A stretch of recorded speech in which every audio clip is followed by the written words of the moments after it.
venir et donner gloire à Dieu. Puis il lui dit, lève-toi, va, ta foi t'a sauvé. Amen. Amen. Lève-toi, va, ta foi t'a sauvé. Jésus nous dit ici, faites la différence entre la bénédiction et le salut. Beaucoup cherchent la bénédiction et l'obtiennent. Mais peu de personnes reviennent vers Jésus et lui rendent des actions de grâce pour ce qu'il a fait. Ils étaient 10, mais un seul est revenu voir Jésus pour lui rendre grâce et lui dire merci. Je t'exhorte, quand Dieu te bénit, de revenir lui dire merci. On a vu que quand on dit merci à Dieu, on ne s'arrête pas là, on pose un acte de reconnaissance et de gratitude qu'on appelle une action de grâce. Pour dire Seigneur, merci pour ce que tu as fait dans ma vie. Qui dit amen à cela. Amen. Ils étaient 10 et rappelez-vous que dans Lévitique, au chapitre 13, au chapitre 14, on nous dit que lorsque quelqu'un est lépreux, il ne doit pas se tenir avec le peuple. Il se tient à distance. Il n'a même pas le droit parfois d'entrer dans certaines villes. Ils vivent hors de la ville. Si quelqu'un veut leur apporter à manger, il leur donne à manger. Si quelqu'un veut leur apporter à boire, il leur donne à boire. Mais d'eux-mêmes, ils ne peuvent même plus travailler. Ils sont des rebuts de la société. Ils sont rejetés par la société. Ils ne savent pas quoi faire. C'est des gens que tout le monde rejette à cause de la maladie. Et c'est pourquoi, vous avez vu qu'ils se tenaient à distance quand ils ont crié vers Jésus. Et Jésus, selon la loi, il ne pouvait pas les approcher comme ça. Parce que quelqu'un qui était lépreux, vous vous teniez à distance pour ne pas contaminer la lèpre. Amen. Et voilà que Jésus va leur dire une chose. Allez vous montrer au sacrificateur. La loi, dans Lévitique 14, disait, vous lirez verset 1 au verset 7 à la maison, Lévitique 14, que lorsque quelqu'un a la lèpre et qu'il estime qu'il est guéri, il va se montrer au sacrificateur. Le sacrificateur va le regarder, va constater, va l'examiner. S'il n'y a plus de traces de lèpre, ils vont faire une offrande à Dieu pour dire cette personne est guérie de la lèpre. Alors, il peut se laver, il peut changer ses vêtements, il peut réintégrer la société. En tout cas, Jésus leur a dit, allez vous montrer au sacrificateur. Mais, je me suis posé une question. Pendant qu'ils y allaient, est-ce qu'ils ne se sont pas posé des questions? Ils auraient pu se dire, mais le Jésus là, on dit que quand il impose les mains, les gens sont guéris. Et pourquoi nous, il ne nous a pas imposé les mains? Il nous dit juste, allez. Ils auraient pu rester et se dire, mais pourquoi n'a-t-il pas agi comme il agissait avec les autres? Pourquoi il n'a pas libéré une parole en disant, vous êtes guéris? Jésus le faisait autrefois. Quand un malade venait vers lui, Jésus disait, tu es guéri. Lève-toi, prends ton lit et marche. Et la guérison était instantanée. Et pourquoi avec eux, Jésus n'a pas agi ainsi? Jésus a voulu simplement accomplir la loi. Rappelez-vous, Jésus a dit dans Matthieu chapitre 5, je ne suis pas venu abolir la loi, je suis venu accomplir la loi. Mais ils auraient pu se poser des questions. Mais, ils ont fait quoi? Ils ont obéi. Il nous a dit de partir vers le sacrificateur, on va y aller. Et pendant qu'ils y allaient, ils ont été purifiés et ils ont été guéris. Et j'ai envie de te dire que si tu ne vas pas vers le lieu de ta destination, les obstacles ne se déplaceront pas. Je répète, si tu ne vas pas vers le lieu de ta destination, les obstacles ne se déplaceront pas. Si Jésus te dit, va, et que tu restes sur place à te poser des questions, rien ne se fera. Si Jésus te donne une instruction, une révélation, il te dit, fais ceci, tu ne le fais pas, rien ne se fera. Jean chapitre 9, il y avait un aveugle de naissance. Et Jésus lui a dit, va te laver au réservoir de Siloé et tu vas recouvrer la vue. Si cet homme ne l'avait pas fait, rien ne se serait passé. À toutes les personnes à qui Jésus donne une instruction, s'il ne se lève pas, rien ne se fera. Quelqu'un qui cherche un travail et qui reste à la maison et qui prie en langue toute la journée et qui n'a pas déposé un CV quelque part, dites-moi, est-ce qu'il aura un travail? Non. Ok, on est d'accord, on prêche le même évangile alors. Je suis chez moi, je suis sanctifié, je suis en jeûne et prière, j'invoque Dieu, je crie à Dieu, je parle en langue, je cite les versets, je récite les promesses à Dieu. Seigneur, tu m'as promis le travail. Mais si je n'ai posé aucun CV quelque part, un ange ne va pas me tirer par la main ou me dire, tiens, il y a Adéco qui te cherche. Non. Il faut que je pose un acte, il faut que je me déplace vers une agence d'intérim, il faut que je fasse un CV, que j'envoie un CV vers une entreprise qui me corresponde. À ce moment-là, le Seigneur pourra agir en disant, c'est ma fille, c'est mon fils, je lui trouver un travail dans cette société. Et si les lépreux étaient restés sur place, rien ne se serait passé. Est-ce que ça aurait été la faute de Jésus? Non. Jésus avait dit quoi? Allez vers le sacrificateur. Alors c'est pendant qu'ils sont allés que quelque chose s'est passé. Si tu ne vas pas vers le lieu que Jésus t'a destiné, les obstacles ne vont pas sauter. Je vous dis la vérité. Amen. Amen. Dieu a dit à Abraham, dans Genèse chapitre 12, je l'ai dit tout à l'heure, quitte ton pays, quitte ta patrie, va vers le pays que je te montrerai, et là-bas tu seras quoi? Une source de bénédiction. Ceux qui te béniront seront bénis, ceux qui te maudiront seront maudits. Je rendrai ton nom grand. Mes frères et sœurs, Abraham aurait pu rester à Ur en Chaldée, en Irak, où il était, rien ne se serait passé. Mais Hébreux 11, verset 8 nous dit que c'est par la foi qu'Abraham est parti vers un pays qu'il ne connaissait pas. Mon frère, ma soeur, quand Dieu te parle, va par la foi. Amen. Marche par la foi. Lève-toi par la foi. Va frapper à la porte par la foi. Va demander par la foi. Va chercher par la foi et quelque chose va se passer. Celui qui cherche, trouve. Celui qui demande, reçoit. Celui qui frappe, on ouvre la porte. Alléluia. Amen. Alors quand Dieu va te parler de quelque chose à faire, ne reste pas assis. Tu as prié, tu as capitalisé dans la prière, maintenant il faut agir. L'évangile que Jésus est venu annoncer aux gens, c'est un évangile dynamique. On ne reste pas statique sur place, on bouge, on se déplace avec son instruction. Alléluia. Abraham a été un grand homme parce qu'Abraham a obéi à la voix de Dieu et il est parti et son nom est devenu le nom le plus grand. D'ailleurs, Abraham est le père à tous parce que c'est le père de la foi. Amen. Parce qu'il a obéi. Si Dieu vous a parlé et vous a montré un objectif à atteindre ou une vision, ne vous posez pas de questions. Comment cela se fera-t-il? Comment cela se fera-t-il? C'est ça le problème. Dieu m'a parlé, ah mais comment cela se fera-t-il? Parce que le temps où je reste à me poser la question, comment cela se fera-t-il? Je perds du temps. Je n'avance plus. Je suis statique. Et vous connaissez, il y a un sculpteur français qui s'appelle Auguste Rodin. Et il a fait une sculpture qu'on appelle le penseur. Et le penseur, vous savez comment il est? Il est comme ça. Il ne bouge pas. C'est une statue. Toutes les personnes qui se disent comment cela se fera-t-il, ce sont des statues qui sont comme ça en train de penser. Et pendant que vous pensez, le monde bouge, le monde évolue et vous restez sur place. Et ce n'est pas la faute du Seigneur si ta bénédiction ne vient pas. C'est parce que tu n'as pas bougé, tu essaies juste à penser comment cela se fera-t-il? Comment cela se fera-t-il? Comment je vais devenir cet homme que Dieu m'a dit? Comment je pourrais faire des affaires? Mais comment est-ce que je pourrais tomber enceinte? Mais comment est-ce que je pourrais me marier?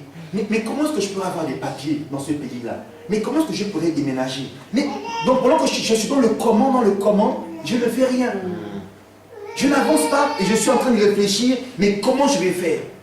Celui qui se pose des questions comme ça est une statue de pierre qui ne bouge pas et qui ne fera rien. C'est pourquoi, quand Marie a commencé à dire « Comment cela se fera-t-il » l'ange a parlé tout de suite en disant « C'est pas ton problème. » Amen. Alors quand la pensée vient « Comment je vais faire ?» Tu as dit « Non, au nom de Jésus, ce n'est pas mon problème. Moi, ce que je dois faire, c'est poser des actes et le Saint-Esprit fera le reste. » Amen. Marie a accepté la révélation de l'ange Gabriel. Marie est tombée enceinte. Elle a eu un enfant, Yeshua, le sauveur de l'humanité. Amen. Parce qu'elle se posait trop de questions. Je pense qu'il y avait plusieurs vierges à Nazareth et Dieu aurait pu choisir une autre. Parce que Dieu ne faut qu'une considération de personne. Même si aujourd'hui, j'ouvre une parenthèse, l'église catholique traditionnelle vénère Marie, dans Jean chapitre 2, la Bible dit, Marie a dit aux serviteurs, faites tout ce que Jésus vous dira. En gros, ne fixez pas vos regards vers moi. Je suis une femme mortelle comme vous. Mais le seul qui mérite l'adoration, c'est lui. Il s'appelle qui? Jésus-Christ de Nazareth. Amen. Donc, si elle était là, elle-même mariée aujourd'hui, elle ne tolérerait pas qu'on fasse tout ce culte marial sur elle. On voit le 8 décembre le 8 décembre à la fête des Lumières, à Fourvière, il y a marqué en haut il y a marqué quoi? Marie, mère de Dieu. Et quelque part, c'est un peu comme c'est pas comme c'est une abomination que dit Marie, mère de Dieu, parce que Dieu lui-même, la Bible dit qu'il n'a ni père ni mère.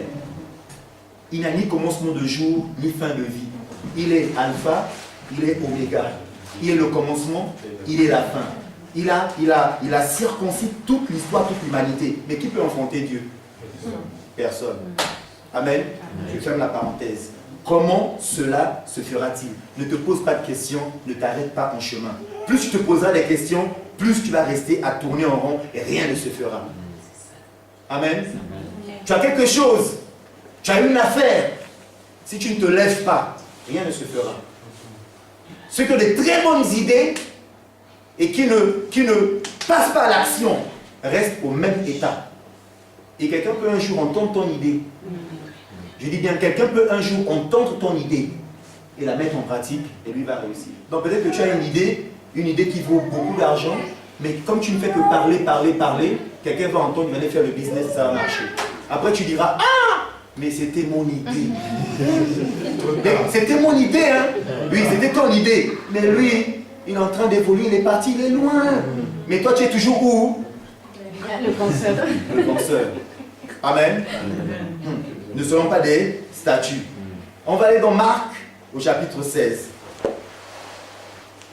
Marc au chapitre 16.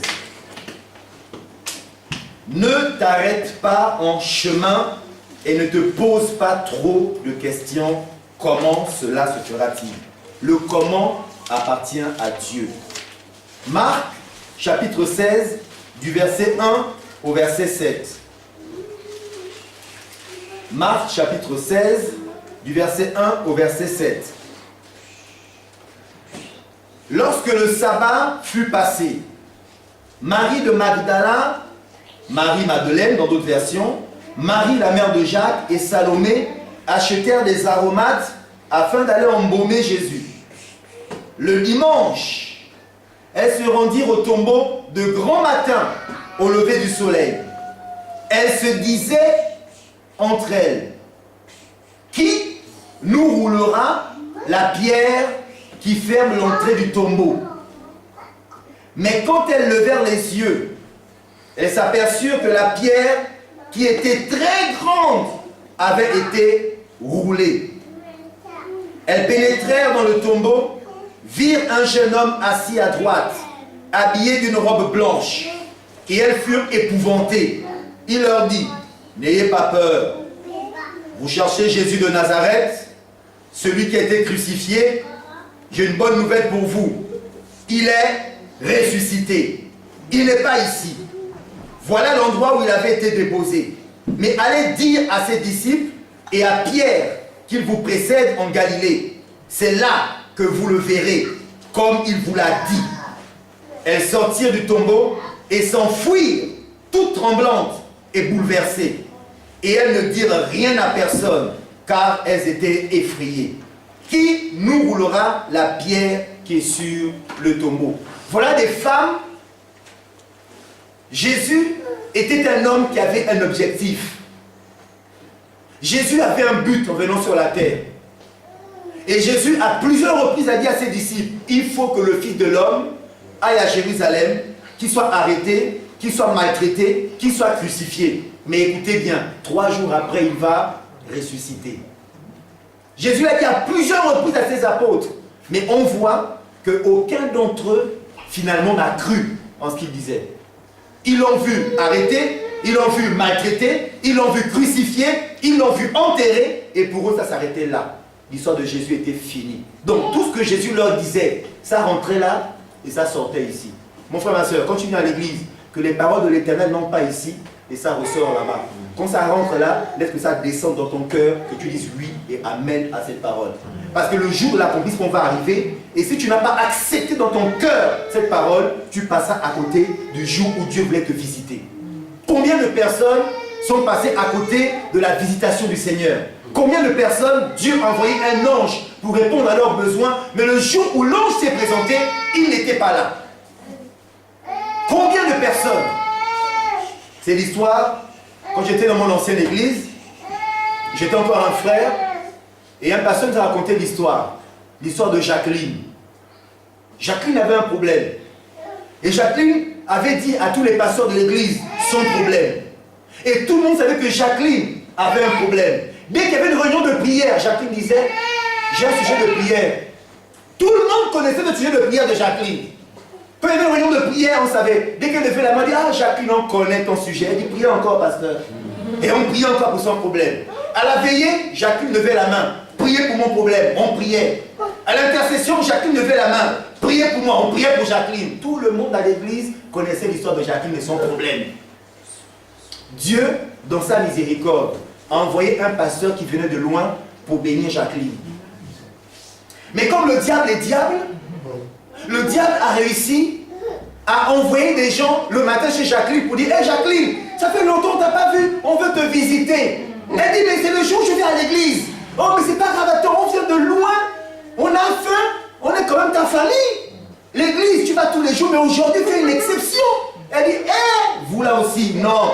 Moi, l'église, c'est important, je vais y aller. Ils ont insisté, Jacqueline, pardon. On est déjà chez toi, on est déjà en bas. Jacqueline, pardon, fais-nous à manger. On reste une petite heure et on part. Jacqueline a dit, ah, vous aussi. Bon, quand même, je vais vous accueillir. Satan a fait la fête. Je l'ai eu. Le pasteur arrive à l'église, le pasteur prêche. À un moment donné, il reçoit la pensée. Je reçois du Seigneur qu'il y a une sœur ici qui s'appelle Jacqueline. Dieu m'envoie afin de bénir cette sœur parce que Dieu veut faire un miracle dans sa vie. C'est le jour de son miracle. Est-ce que Jacqueline est là? Tout le monde regarde. Jacqueline n'est pas là. Le temps de prendre le téléphone, d'appeler. Comme Jacqueline était à la cuisine, en train de préparer, elle n'a pas vu le téléphone sonner. Elle faisait à manger. Ah Jésus, Seigneur, pardonne-moi pour aujourd'hui, hein, vraiment. Seigneur, pardonne-moi pour aujourd'hui. Dimanche prochain, je serai à l'église. Le pasteur a fini de prêcher. Le pasteur a appelé Jacqueline, envoyé des textos, les frères envoyaient des textos. Jacqueline, c'est ton jour, parce que tout le monde connaissait le problème de Jacqueline. Jacqueline, c'est vers quand elle a fini de manger avec les gens. Quand les gens disent, bon Jacqueline, au revoir. Il était 13 h, le culte était fini à midi, que Jacqueline regarde son portable. 20 appels en absence, 14 textos. Là, c'est moi qui rajoute un peu. Jacqueline, tu es où? Quand Jacqueline a appris ce qu'elle a loupé, Jacqueline a pleuré. Jacqueline a pleuré. Je ne veux pas que comme Jacqueline, tu pleures. Amen. Amen. Qui dit amen à cela? Amen. Non, non, je ne veux pas que comme Jacqueline, tu pleures le jour où Dieu va te visiter pour répondre à ton problème. Parce que plus tu cries à Dieu, plus Dieu entend. Il n'est pas sourd. Il viendra te délivrer, il t'apportera la réponse, mais sois présent le jour où Dieu va te visiter. Jacqueline a manqué l'opportunité. Jacqueline a dit, la personne qui va encore me dire un dimanche, on vient manger chez toi, la personne va encore, elle va me sentir aujourd'hui. Appelez Jacqueline maintenant. Jacqueline, c'est dimanche, on vient chez toi. La réponse qu'elle va vous donner, d'abord, le dimanche, elle coupe son téléphone, elle n'est plus là, elle est à l'église. Amen. Amen. Béni soit Jacqueline. Je pense que les opportunités, c'est un cycle. Si tu rates aujourd'hui, comme Dieu est bon, la prochaine fois, il va te le donner. Amen. Amen. Et il faut être fidèle. Donc, ces femmes se disaient, qui va nous rouler la pierre? Parce qu'on était en Israël au mois de février. On est parti au jardin du tombeau. On nous a montré la tombe où on dit que Jésus était à l'intérieur. Et effectivement, il y a la porte où on rentre dans le tombeau. Et il y avait un énorme caillou, une énorme pierre, en fait, qu'on roulait pour fermer le tombeau. Mais une seule personne, 2 personnes, 3 personnes ne peuvent pas la pousser. Elle est trop lourde, elle est très grande. Donc les femmes se disaient, qui va nous rouler la pierre pour aller embaumer le corps de Jésus? Elles se sont posées des questions.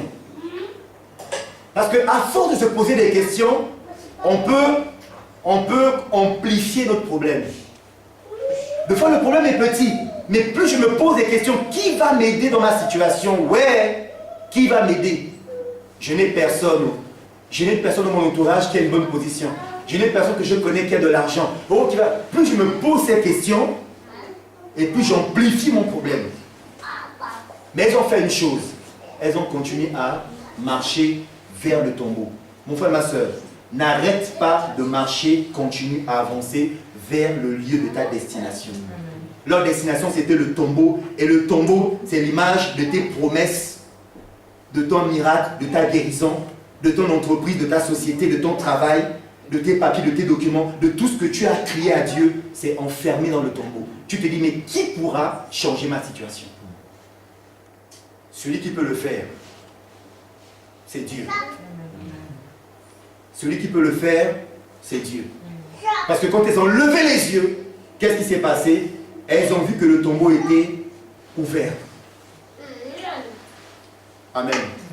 Qui a roulé la pierre? Il y avait un ange à l'intérieur du tombeau qui a dit, femme, qui cherches-tu? Jésus n'est pas là, il est ressuscité. Amen.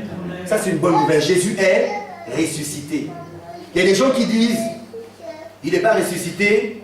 En fait, quand Jésus était à la croix, quand on l'a amené au tombeau, en fait, on a changé. Jésus en fait est descendu, il est parti faire sa vie, et puis c'est un autre qu'on a mis dans le tombeau. Ou alors, les apôtres ont même volé le corps, ils ont fait croire que Jésus était ressuscité. Plein de mensonges que le diable véhicule.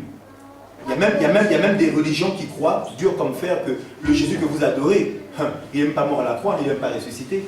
Il y a même qui disent que finalement, ce Jésus s'est marié avec Marie-Madeleine et ils ont eu des enfants. Le Jésus que vous adorez. Si tes regards ne sont pas fixés sur la parole, sur ce qui est écrit, si tu écoutes ce que disent les gens ou le diable et tous ces mensonges, tu crois que ce qu'ils disent c'est la vérité. Parce que même si l'humanité tout entière te dit que Jésus n'est pas ressuscité, crois ce que la Bible te dit, Jésus est ressuscité le 3e jour. Il est vivant, mes frères et sœurs. Est-ce qu'on peut dire un bon amen à cela? Amen. Oui, parce que si nous sommes là, c'est parce que Jésus est vivant. Et même Paul a dit, vous dites que Jésus n'est pas mort à la croix. Mais en fait, s'il n'est pas mort à la croix, s'il n'est pas ressuscité, que faisons-nous? En fait, on perd notre temps à l'adorer. Mangeons, buvons, réjouissons-nous, faisons la fête, demain nous mourrons, et c'est fini. Pourquoi est-ce que je veux me sanctifier pour quelqu'un qui n'est pas mort? Pourquoi est-ce que je vais croire à la parole de quelqu'un qui n'est pas mort, qui n'est pas ressuscité? Si tout ça, ce ne sont que des histoires, alors frères et sœurs, faisons la fête. Mangeons, buvons, réjouissons-nous parce que demain on va mourir. Mais il rajoute, sur la route de Damas, je l'ai vu, j'ai entendu sa voix. Il a dit, Saul, Saul, qui es-tu et pourquoi me persécutes-tu? Ce Jésus s'est révélé à moi. Je ne l'ai pas vu comme les apôtres. Je n'ai pas mangé avec lui comme Pierre. Je n'ai pas dormi avec lui comme Jacques. Je n'ai pas couru avec lui comme André. Mais je sais une chose, c'est que ce Jésus est réellement ressuscité. Il siège à la droite de Dieu. Il intercède pour chacun d'entre nous. Amen. Je le crois, je suis persuadé que même ma vie, je la donnerai pour lui. Amen. Parce que la mort m'est un gain. Parce que Christ est ma vie. Paul a donné de sa vie pour qu'aujourd'hui, nous croyons que Jésus est ressuscité. Est-ce qu'on peut acclamer pour cela? Amen. Alléluia.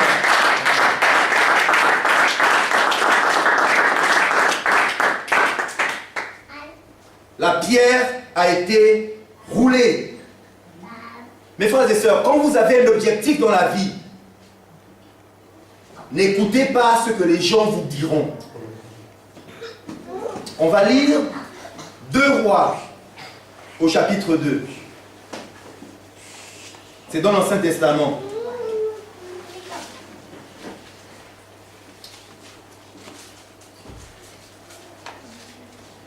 Deux Rois au chapitre 2. Si quelqu'un a trouvé, qui dit Amen. Ah, 7 a trouvé, il a dit Amen. Jémira aussi a trouvé. Amen. Ah, les enfants trouvent vite. Hein. Amen. 2 Rois chapitre 2.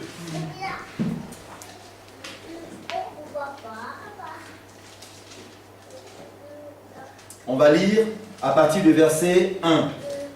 Je lis au nom du Seigneur. Lorsque l'Éternel fit monter Élie au ciel dans un tourbillon, celui-ci partait de Gilgal avec Élisée. Élie dit à Élisée, reste donc ici. Reste comme une statue, reste à penser, ne bouge pas. Car l'Éternel m'envoie jusqu'à Bethel. Élisée répondit, l'Éternel est vivant et ton âme est vivante, je ne te quitterai pas. Ça, c'est un homme de foi. Et ils descendirent à Bethel. Les membres de la communauté des prophètes, dans vos versions, il y a marqué les fils des prophètes de Bethel, sortirent de la ville vers Élisée et lui dirent, sais-tu que c'est aujourd'hui que l'Éternel va enlever ton Seigneur au-dessus de ta tête? Élisée répondit, moi aussi je le sais, taisez-vous. Élie lui dit, Élisée, reste donc ici, car l'Éternel m'envoie à Jéricho. Il répondit, l'Éternel est vivant et ton âme est vivante. Je ne te quitterai pas. Voilà un homme déterminé. Et ils arrivèrent à Jéricho. Les membres de la communauté des prophètes, les fils de prophètes de Jéricho, s'approchèrent d'Élisée et lui dirent, sais-tu que c'est aujourd'hui que l'Éternel va enlever ton Seigneur au-dessus de ta tête? Il répondit, moi aussi je le sais, taisez-vous. Amen. Amen. Lorsque tu poursuis ton objectif, lorsque tu marches vers ta destinée, lorsque tu te décides à réaliser la vision que Dieu t'a donnée, n'écoute pas les fils de prophètes. N'écoute pas les fils de prophètes. Les fils de prophètes, c'est quoi? En fait, c'est des gens qui ont la révélation de ce qui va t'arriver si tu continues à marcher. Mais ils veulent que tu restes au même niveau qu'eux et que la grâce et la faveur de Dieu ne soient pas sur ta vie. Les fils de prophètes avaient été formés par Élie. Les fils de prophètes avaient la révélation qu'aujourd'hui, Élie allait être enlevé. Mais plutôt que de faire comme Élisée, qu'est-ce qu'ils ont fait? Ils ont voulu qu'Élisée reste avec eux. Dans la vie, si tu as un objectif, les gens te diront, ça ne sert à rien. Restons ensemble ici. N'évoluons pas. Restons comme ça, on est bien comme ça. Mais toi, au fond de ton cœur, il y a un rêve qui brûle. Il y a quelque chose qui brûle au-dedans de toi que tu veux réaliser. Ils te diront non, ce n'est pas la peine. Mais soit si tu as un rêve au-dedans de toi, ferme tes oreilles. Ils viendront te décourager. Combien sommes-nous ici dans la salle? On voulait faire quelque chose de bien. Mais quelqu'un t'a dit, c'est pas la peine, toi aussi, laisse. Tu n'as pas les moyens, tu n'as personne pour t'aider. Ça ne sert à rien. Mais au fond de son cœur, il sait que s'il fait ça, ça va marcher. Mais je ne veux pas que ça marche, je veux le décourager. Ce n'est pas tout le monde qui est content de ton succès. Ce n'est pas tout le monde qui est content de ta réussite. Ce n'est pas tout le monde qui est content de ton mariage. Ce n'est pas tout le monde qui est content du travail que tu vas avoir. Ce n'est pas tout le monde qui est content de ton évolution. Ce n'est pas tout le monde qui est content de ton élévation. Ce n'est pas tout le monde qui est content. Il ne faut pas croire ça. Quand Dieu bénit quelqu'un, ce n'est pas tout le monde qui est content, parce que le premier à ne pas être content, c'est le diable. Amen. Parce que le diable ne t'aime pas, et quand Dieu veut te bénir, il va s'opposer, il va chercher quelqu'un dans ton entourage, sur qui tu as confiance, en qui tu te reposes, pour te décourager. Le diable allait chercher, il n'est pas allé chercher loin. Quand Jésus a dit, je dois mourir, on va me crucifier, qu'est-ce que Pierre a dit? Non, jeune homme. Moi, j'ai laissé la pêche pour te suivre. Je vois que tu as un pouvoir et une puissance extraordinaire. Je ne suis pas seul, hein. On est 12. On a tout laissé pour te suivre. Et on sait que toi, là, les Romains, ils ont peur de toi. Hérode, il a peur de toi. Les pharisiens, ils ont peur de toi. Les sadducéens, ils ont peur de toi. Les démons, ils ont peur de toi. La maladie a peur de toi. Tout ça, là, même la mort a peur de toi. Nous, là, on est avec toi. Tu dis que tu vas mourir. Non, si tu meurs, on est fini. Mais on est fini. Ne fais pas ça. Qu'est-ce que Jésus a dit? Arrière de moi.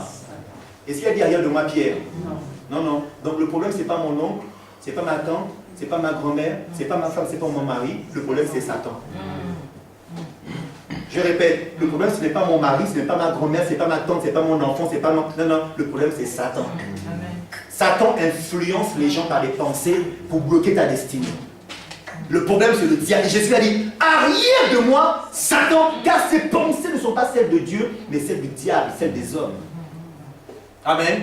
Apprenons à discerner. Quand les fils de prophètes viennent là, c'est quel esprit qui les influence?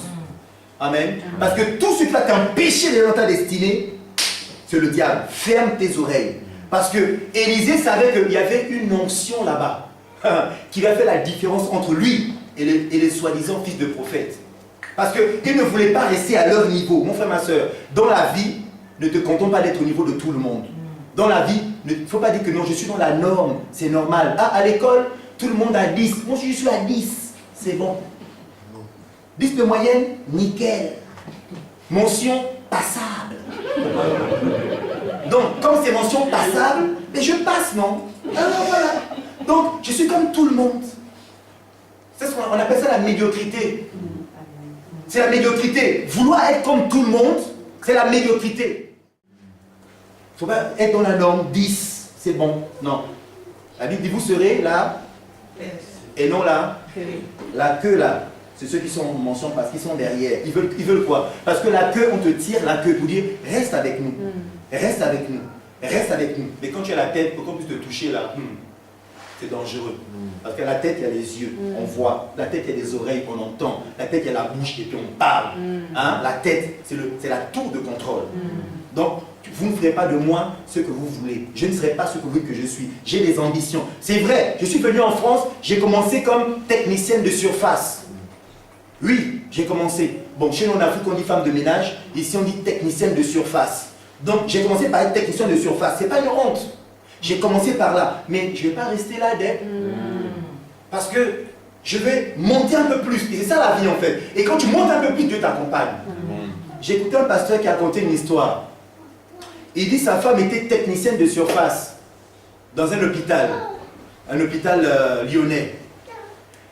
Et pendant qu'elle faisait ça, vous savez comment Dieu veut ton élévation? Il va mettre quelqu'un à tes côtés pour te dire, mais il paraît qu'on recrute des assistances sociales. Tu peux, hein? Ah non, tu sais, moi je suis technicienne de surface, je ne pourrais pas. Non, non, si quelqu'un t'a dit ça, c'est que tu es capable. Et elle a écouté la voix de ce qu'on entend. Elle a dit, ok, on fait comment? Écoute, prends-moi ton CV, tu fais comme ça, comme ça, comme ça. Elle a fait, ils l'ont pris pour faire la formation.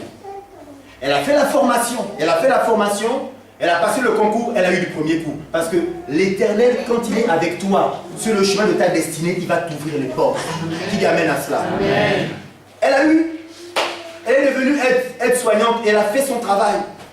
Et puis un jour, la responsable des infirmières a dit que ça me fatigue. Je vais partir. Toi là, ça ne t'intéresse pas? Elle dit, il y a déjà des infirmières autour de toi. C'est moi que tu vois. Elle dit, mais alors, ce que je vais faire là, c'est ça, tu peux le faire. Faire le planning des gens, dire aux gens de faire ça, tu peux le faire. Elle dit, ah bon? Quand elle a entendu, tu peux le faire, c'est comme si le Saint-Esprit disait, tu peux le faire. Elle s'est levée, elle dit, on fait comment? Elle dit, tu feras comme ça, comme ça, comme ça. Elle a postulé. Et quand ils ont reçu la nomination que c'est Madame un tel qui est responsable, ils ont dit, oh, c'est pas possible. Celle-là qui a commencé à nettoyer ici, maintenant c'est elle qui donne des instructions. Elle n'a pas touché à quelque chose, elle a fait confiance à Dieu. Amen. Souvent on dit que elle a peut-être touché. Non, elle n'a pas peut-être touché. Elle n'a pas touché. Elle a obéi à la voix de l'Éternel. Amen. Je prie et je prophétise cet après-midi que là où tu es, tu puisses monter d'un autre niveau. C'est que tu puisses devenir un jour ton propre patron, ton propre responsable. Tu peux aussi un jour commencer à donner des instructions aux gens dans ton service. Que tu ne restes pas à ce niveau-là, que tu dis, Seigneur, je sens en moi, il y a quelque chose de plus grand. Seigneur, montre-moi et Dieu va le faire. Vous connaissez l'histoire des crapauds?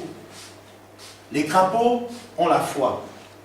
Les crapauds disent toujours crois, crois, crois, crois, crois. En gros, je crois, je crois, je crois. Tout ce que Dieu m'a dit, je crois, je crois, je crois, je crois. Dieu m'a fait des promesses, je crois, je crois, je crois, je crois. Il faut avoir la foi du crapaud. Il croit. Tu vois un crapaud, crois, je crois, je crois. Tout ce qui se dit, je crois, je crois, je crois, je crois. On peut même faire une chanson dessus. Je crois, je crois, je crois, je crois. Ça, c'est la foi du crapaud. Oui, il croit. Les broncheux, ils font quoi les crapauds? Ils croissent. Ils croient. Amen. Et un jour, on a lancé un défi à des crapauds. Voilà l'histoire. Je vais finir par là. J'aime bien raconter les histoires. Je ne sais pas si tu aimes les histoires. Tu aimes les histoires, sinon je ne raconte pas. Ok. C'est l'histoire d'un crapaud. Et il y avait une tour. On a dit au crapaud, le premier à arriver en haut de la tour, voilà les promesses qu'il aura. C'était écrit, c'était placardé en bas. Demain à telle heure, compétition. Le crapaud qui va atteindre là-bas là-haut, le premier, voilà ce qu'il aura comme bénédiction. Tous les crapauds sont venus, tous les crapauds ont lu. Le jour du concours, plein de crapauds étaient là. Bien entendu, il y avait plus de crapauds qui étaient autour pour dire les gars, là, vous n'allez pas arriver. Ah, c'est trop haut. La tour de la part Dieu, toi un crapaud. C'est pas possible. Ils étaient nombreux en bas en train de dire c'est pas possible. Quelques-uns sont montés. Et pendant qu'ils montaient, il y en a qui regardaient en bas. Non, là-bas c'est trop haut. Il y en a qui sont redescendus. Et plein étaient en train de crier, n'allez pas, c'est dangereux. C'est dangereux, vous allez mourir, c'est dangereux, ne le faites pas. Les crapauds, les uns après les autres, commençaient à reculer, à descendre. Mais bizarrement, il y avait un seul crapaud qui a continué. Et donc, tous ceux qui étaient en compétition, qui sont descendus, se sont rajoutés aux autres pour crier à ce crapaud-là. C'est dangereux, descends! Il continuait. Il dit, mais c'est quoi? Pourquoi est-ce que lui, il n'est pas effrayé comme nous? Par rapport à... Pourquoi est-ce qu'il ne recule pas? Ils ont crié encore plus fort. Ils se sont même mis en bas pour essayer de bouger, pour dire non, tu restes avec nous. Il a persévéré, il est arrivé là-haut, il a été béni. Quand il est redescendu, on lui a posé la question, mais toi, qu'est-ce qui t'a motivé comme ça? Qu'est-ce qui t'a motivé de la sorte? Vous savez quoi? Il était sourd. C'est un crapaud qui était sourd. Donc, tout ce qu'il a fait, il avait lu que le jour-là, à telle heure, il y a une compétition. Le premier arrivant en haut sera béni, nanana. Donc il s'est présenté et il montait. Comme il était sourd, il n'entendait rien de ce que les gens disaient. Descends, tu vas tomber, tu auras peur, ça va aller. Tout ça là, il n'entendait rien. Dans la vie, il faut savoir fermer les oreilles. Parce que si tu écoutes les gens qui parlent là, tu n'iras nulle part. Amen. Amen. Soyons comme le crapaud qui était sourd. Il ne s'est pas arrêté en chemin. N'est-ce pas? Il a persévéré. Pourquoi? Parce qu'il n'a pas entendu ce que les gens disaient. Élisée a dit, taisez-vous fils de prophète. Je sais ce que j'ai fait. Élisée a reçu une double onction. Élie a fait 8 miracles. Élisée a fait 15 miracles. Ce n'était pas fini. Quand Élisée est mort, on a enterré Élisée quelque part et ses os étaient sortis un peu de terre où on l'avait enterré. Et un jour, il y a eu une guerre. Quelqu'un était mort et on l'avait jeté dans ce trou où étaient les os d'Élisée. Au contact des os d'Élisée, cet homme est ressuscité. Ça faisait 16 miracles d'Élisée. Donc, Élie a fait 8, Élisée a fait 16 miracles. Il a reçu la double portion d'Élie. Pourquoi? Parce qu'il a dit au prophète, au fils de prophète, taisez-vous.